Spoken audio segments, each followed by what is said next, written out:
լուրջ ակնկալիքներ ունեք դատարանից, արդյոք ձեզ Վահե Տոլմազյանը կփոփոխի Սամվել Կարապետյանի տնային կալանք խափանման միջոցը։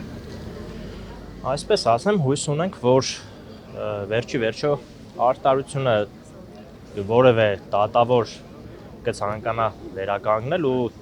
մեր հասարակությունը հնարավորություն կստանա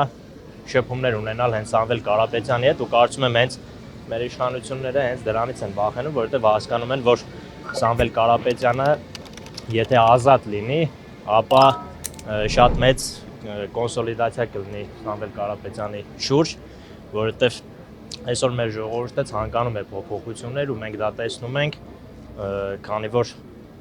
ընդհանուր հենց ժողովրդի հետ շփումների ժամանակ մեր վերջի հավաքը այդ ամենի ապացույցն է, որ բավականին մեծ ձայներ ունի Սամվել Կարապետյանը, բացարձակ մեծամասնություն ես կասեի, ու հենց դրանից վախեցած այս պահի դրությամբ ունենք այն ինչ ունենք, բայց հույս ունեմ, որ այսօր դրական արդյունք կունենանք ու վերջի վերջո այդ փոփոխությունների ընթացքը հենց Սամվել Կարապետյանը ինքը կտա։ Իշխանությունները նշում են, որ համապետական ընտրություններում եւս թիմ ընտրությունների ձևներն է կիրառվելու, մասնավորապես Գյումրի 2 սցենարն է լինելու եւ որ ի վերջո ձայները այլ մարդու են տալու եւ նաեւ խնդրեմ անդրադառնանք Նիկոլ Փաշինյանի հայտարարությանը Սամվել Կարապետյանի վերաբերյալ, որ բիզնեսմեն միլիարդատեր մարդ է, բայց տարվա վերջում կդառնա ֆոնդի ներողությունապետ։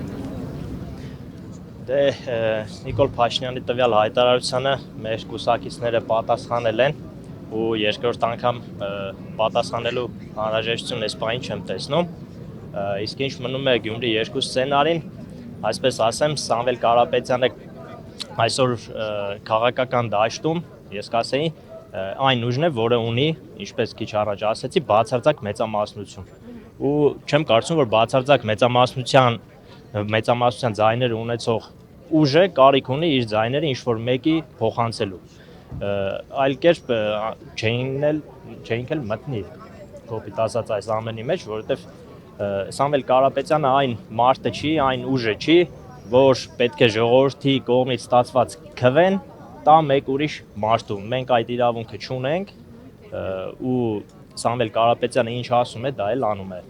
եթե Սամվել Կարապետյանը ասում է, որ հաղթելու ենք այս ընտրություններում ու բացարձակ մեծամասնության, եթե ինքը ասում է, որ մենք ենք այդ քվեների տերը, ուրեմն հենց այդպես էլ կա ու ուղղակի ժողովրդին մանիպուլացնելու միջոցներ են, մենք դա լավ հասկանում ենք ու հենց մեր ժողովրդին էլ խորհուրդ կտամ նման բաների ընդհանրապես չանդրադառնալ,